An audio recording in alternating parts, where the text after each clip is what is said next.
Hello and welcome back to Wyoming Watch from the Wyoming Tribune Eagle. I'm Noah Zahn, your state government reporter here. As the weather is getting colder, those struggling may be seeking more help this year, especially as Cheyenne and the whole Front Range continue to face an ongoing housing crisis. This week on Wyoming Watch, our crime and public safety reporter Ivy Secrest spoke with Christie Campbell. She's the executive director and acting coordinator for the Wyoming Coalition for the Homeless, which operates the Welcome Mat in Cheyenne, one of only 2 day shelters here. She recently transitioned into her new leadership role and spoke with Ivy this week about how things are looking different and how her organization is shaping up to help Cheyenne's homeless community this winter season. Here's that conversation now. You are also the acting director of the Welcome Mat, or what exactly is this role? No, I am the executive director for the Welcome Mat. I'm acting coordinator. So our coordinator retired after 24 years of service. He volunteered. He lived on property, and he did a fantastic job for us for 24 years. It was great. And now I had a secondary coordinator set up, but he didn't work out. So we went into this limbo of what do? Do we close? Do we have Steve hold off on his retirement? How do we move forward? And me and Steve, we get along, but I give him anxiety because you've seen the Welcome Mat. It's changed a lot, and I was changing things a lot, and that made it uncomfortable for him. But we needed the changes to happen in order to be able to thrive and to continue to service the community for the best of the ability. So he retired. I jumped in with both feet, and we're not necessarily looking for another coordinator right now. We're just trying to figure out how to move forward right now and work it with volunteers and myself and see if we can run it that way for a while. And if that doesn't work, we might look into doing another coordinator idea of some sort. But before we can even think about bringing somebody else on, we have to be able to figure out a way to fund them. So Absolutely. So you mentioned it, and we're kind of already right in it. There's been a lot of changes at the Welcome Mat. So as of October 1st, you are now one of 2 day shelters in Cheyenne. Up until Allen's Church opening, you were the only day shelter in Cheyenne. And when you stepped in, there has been a lot of changes made. Tell me a little bit about what stepping into these 2 roles has been like for you and what those changes look like. So actually, it's been an amazing experience. I was asked a little over a year ago to be the director of the Coalition for the Homeless, and I thought I was going to be able to work from the little office in there, do my 20 hours, get the fundraising, make the connections with the community, and, be able to do some good in the aspect of, sales that I'm used to. And when I took over the coordinator position, it opened up my heart in a way that I didn't know was possible. I'm seeing the homeless population as what they are, normal human beings who just have things going on, and there's nothing to be scared of or anything. And walking into this role really opened my eyes of these are just people with challenges, whether it be mental or emotional or drug abuse. They just have challenges going on. And once you treat them like the humans that they are, it's amazing to see what they'll do. They're compassionate, they're skilled, they're intelligent, they're willing to help, they want to help. And that wasn't something that I necessarily expected coming into this role. Every single person, every single day is, hey, how can I help you? You help us, you do so much, how can we help you? And that part just blew me away. They feel seen, and they thank me for that, because so many people just look right past them like they don't exist. A few of them have told me that they have literally spent hours and hours and hours on a corner and not one person looked at them, and they were wondering if they were even real. They lost that, am I here? And I've helped them find that a little bit more. And I don't know that I would have gotten that just being the director. Being the director and the coordinator has really enabled me to see them, hear them, be able to help them. And we've had a lot of success stories in already this short amount of time. We had a couple come in. They utilized my facility for about 3 weeks, and they're already housed. I helped get them connected with a couple of other our organizations in town, like Needs and Community Connections, and they were able to be homed. And that was huge. We had another gentleman who just got one of those quick jobs, and it worked out really, really well. And they gave him a trailer and a full-time job. So they housed him and employed him. And he's no longer at the facility now because he has a job and a place to live. We have another gentleman who lives in his car, and he got an apartment today. And that was our community in action. And all of these things are just making people so happy, and changes that are able because we're making those connections. Fantastic. If you don't mind me asking, is the gentleman who is living in his car, is that who I spoke with when I came down and visited? No, actually, he's still living in his van. Okay. And that's still what choices he's making. But he did build me some shelves this week and making the facility that much more useful. He also helped me put up my retention wall in the back. And somebody brought him a thermos so that he can keep his coffee warm when I'm not open. Fantastic. Yeah. You've had a lot of instances like that, people stepping up and building shelves and putting in retention walls, helping clean up the facilities when you were first stepping into these roles. I'm curious, is that part of what has kind of surprised you about this role, is how willing people are to set aside time and come in and clean up the facilities or build shelves? Yeah, absolutely. It wasn't something that I thought I would receive from this community. I mean, I thought I would get volunteers from Cheyenne, but I didn't expect it to be from the homeless community itself. And they take pride in that place. They want it clean. They want it organized. They want me to be able to succeed so that they can get the things that they need, including just a safe, warm place to be. Whereas for a lot of our community, it wasn't that way at the very end.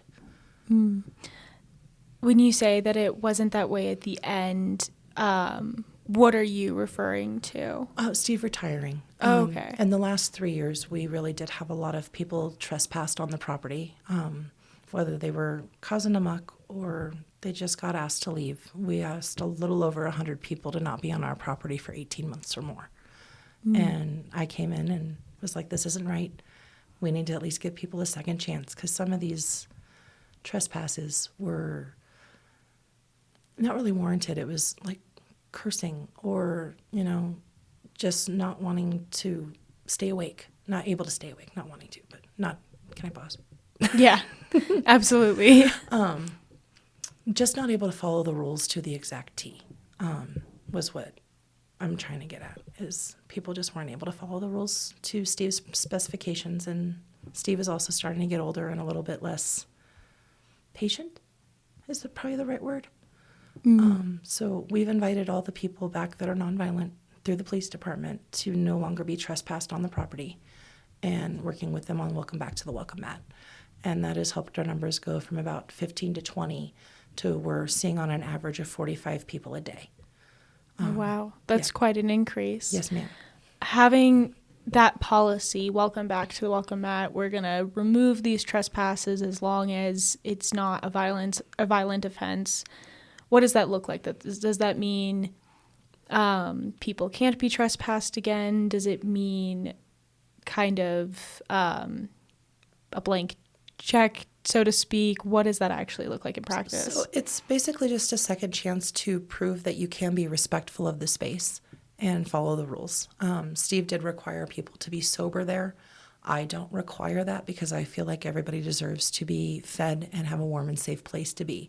So as long as they're respectful and follow the rules, I allow them to be there, whether they're intoxicated in one way or another. As long as they follow that respect rule, they are more than welcome to be at the welcome mat. Now, that being said, if they don't follow the rules and they're not respected, I do ask them to leave. At first, it's for 24 hours, and depending upon what they're doing, it will be for more time. Thank goodness I haven't asked for more than 24 hours yet, except for from one lady. And she decided to steal from us. So, we did a month on that one. And she'll be able to come back in December, and hopefully she'll be able to follow the rules. And if not, thank goodness we have a second shelter in town, and she can go utilize services there.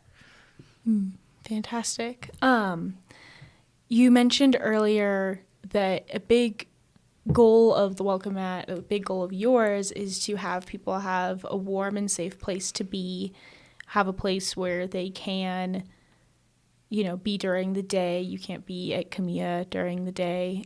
So there's a need for that other space.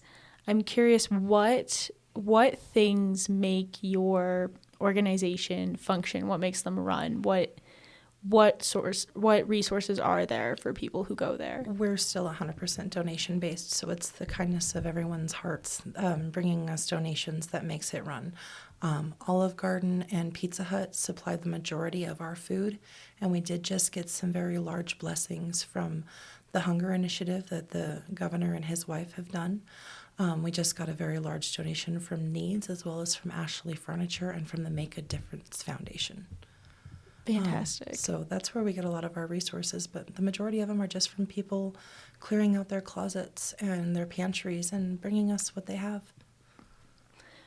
And when you have people coming in looking for those things, what are the more popular items? Backpacks, hot hands, sleeping bags, the real ones. We do have a sleeping bag team that makes sleeping bags. But everybody wants one of those really nice real ones that, we all have in our garages for when we go camping.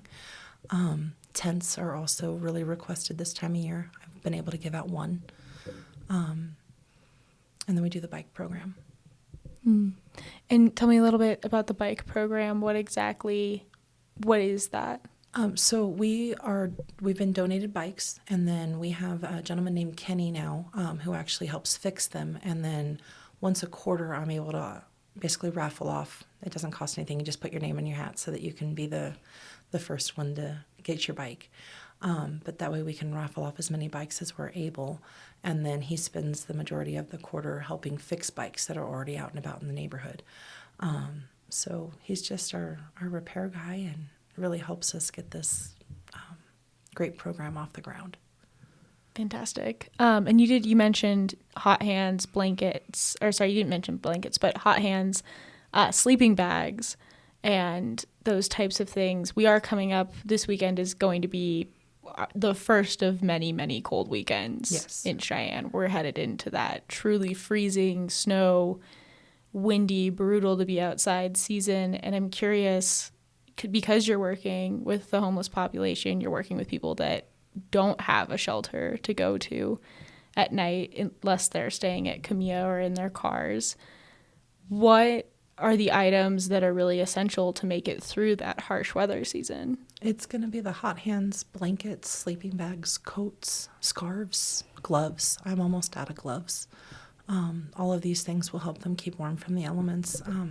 The ear covers, the earmuffs, all of those kind of things. But really, hot hands go a long way in helping with frostbite. And we'll go through a box of hot hands in an afternoon, just handing one out per person. So those are very much so needed. Blankets, we have blankets turned into sleeping bags as well for the participants. And when it gets cold out, I hand upwards of 10 to 15 of those sleeping bags out easily in a day.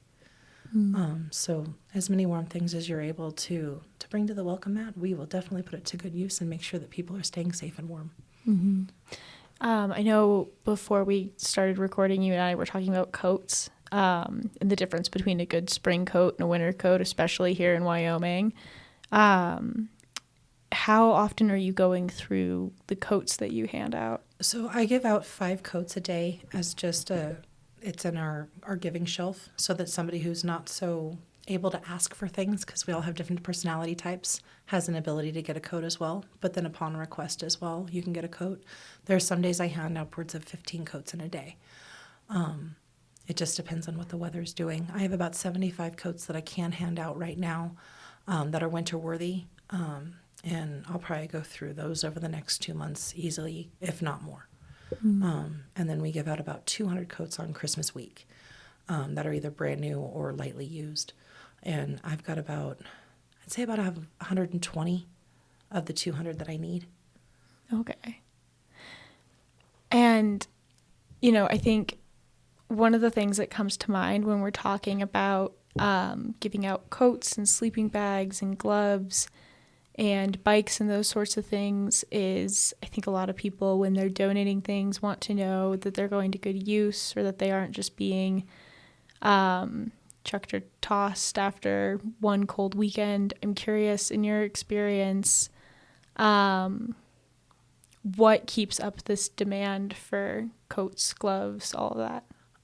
Not to speak illy on the police department because they're doing their job, but they do throw away a lot of the items that the homeless people are gifted. They'll leave them wherever it was that they were camping. They'll go through and clear out the camping spot wherever it was to keep Cheyenne clean. So thank you to the police department for what they do on that aspect, but it does make our need for giving out donations that much more because they're not able to obtain the items that they got gifted. Okay, sure. You don't have a house with a box full of your winter clothes that you pull out once a year, right, so to speak. And not everybody wants to coat around a cart or or a suitcase. You literally have the backpack, and most of the people don't carry around the sleeping bags and the pillows and the whatever else extra.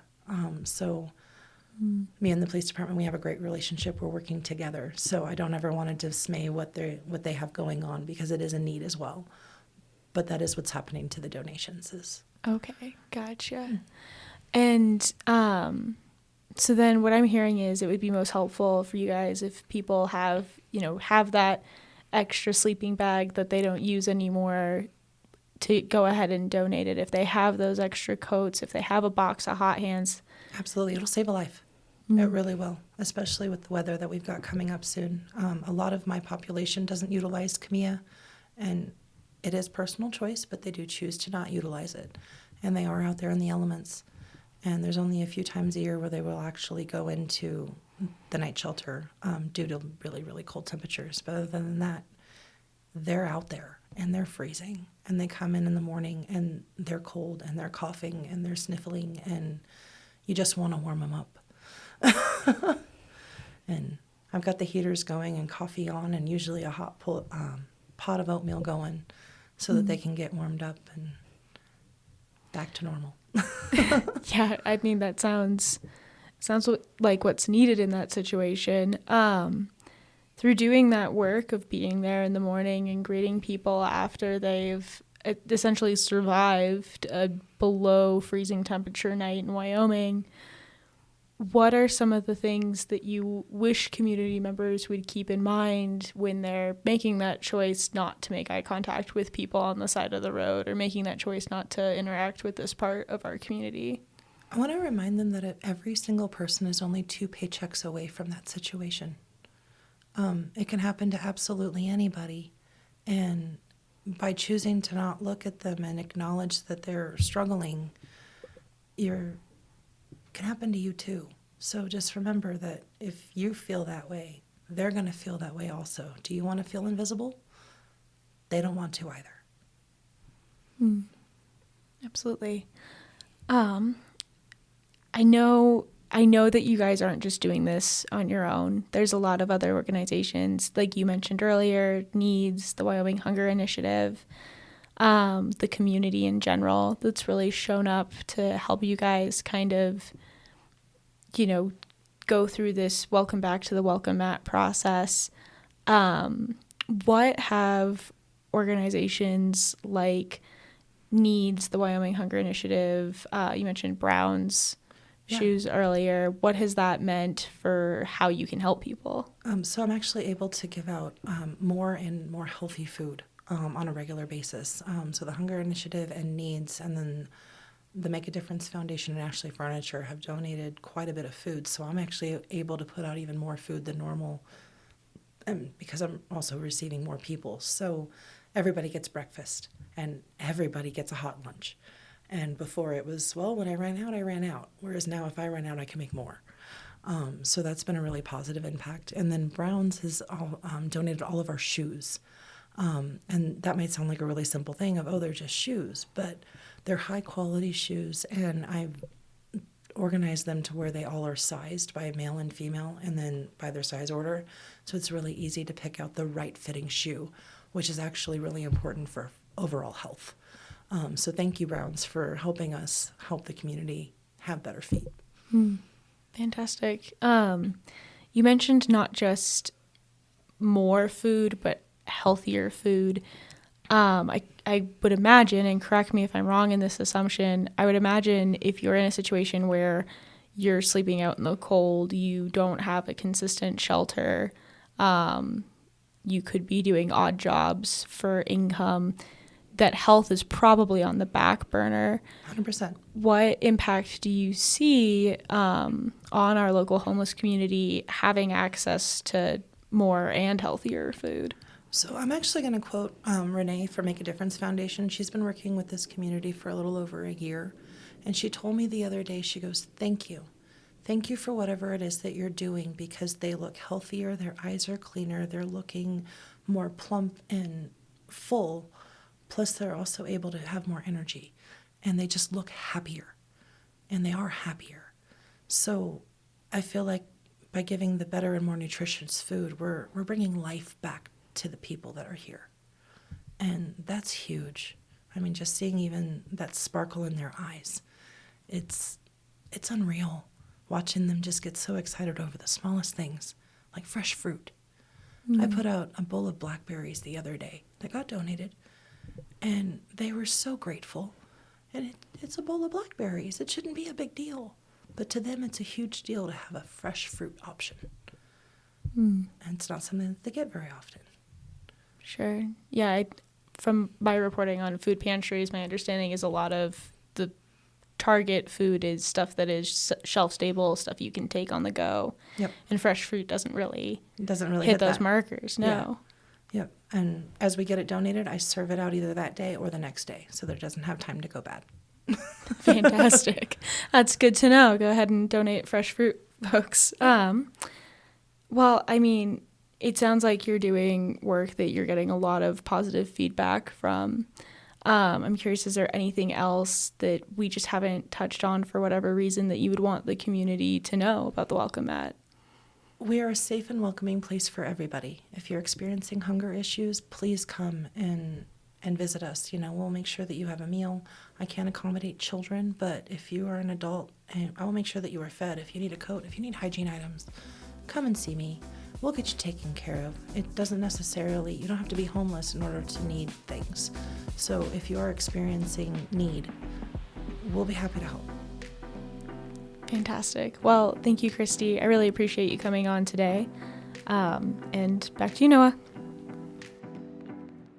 Now here's Taylor Staples, our arts and entertainment reporter, to bring you a roundup of some upcoming events in Cheyenne and Laramie County this week. Today, November 28th, people can head to the Cats and Coffee Connections Cafe for a Black Friday jewelry sale fundraiser from 11 a.m. to 3 p.m. Then tomorrow, there will be a Circle of Citizens, Cheyenne Warriors, and Friends meeting from 10 a.m. to noon at the library, as well as a Heroes in Harmony holiday market at Little America from 10 a.m. to 4 p.m., along with a Small Business Saturday vendor market from 10 a.m. to 8 p.m. at Frontier Mall. Later in the day, before the 35th Annual Cheyenne Christmas Parade at 5:30 p.m., people can take pictures with Santa and enjoy hot cocoa at Barrett Creek Coffee inside the depot starting at 2 p.m. The parade this year will start on 17th Street and is Candyland themed. On Monday, December 1st, there is a Valentine's meeting at the library from 4:30 to 5:30 p.m. On Tuesday, December 2nd, children and families can play bingo from 6 to 7 p.m. at the library, and adults can join in a cookie decorating class from 6 to 7:30 p.m., also at the library. On Wednesday, December 3rd, there's an L2B business drop-in session at the library from 9 to 11 a.m. And finally, on Thursday, December 4th, the library is hosting a session of their Teen Writing Club from 4 to 5 p.m., as well as their Young Adult Writing Club from 5:30 to 6:30 p.m. And later, at the Cheyenne Creativity Center, people can make holiday-themed paper houses using cardstock and tissue paper from 5:30 to 7:30 p.m. I hope everyone had a happy Thanksgiving, and make sure to check out the full list of events at wyomingnews.com/calendar. And finally, before we close out today, here's a recap of some of our top stories and headlines from this past week so far, as we're recording this early on Tuesday this week due to the holiday on Thursday. Live horse racing is likely coming to Cheyenne next year after cowboy racing was approved for its 2026 race dates following several construction delays. The news also came with an announcement of transfer of race operations from the original First Racing partner to Aurora, Colorado-based Bally's Arapahoe Park. A group of around 30 people carried life-size silhouettes through downtown Cheyenne on Monday. The red wooden outlines, called Silent Witnesses, depict the figures of women who were victims of domestic violence in Wyoming as part of the Silent Witness March. And lastly, residents continued the conversations of what materials children should have access to during public comment at the Laramie County Library Board of Directors meeting on Friday. The board discussed and unanimously approved the library's collection development and reconsideration policies, both of which affect how the public interacts with the library's collection. That's all for this week's episode of Wyoming Watch. Thank you for tuning in. Hope you all had a wonderful Thanksgiving, and be sure to check back next Friday for more.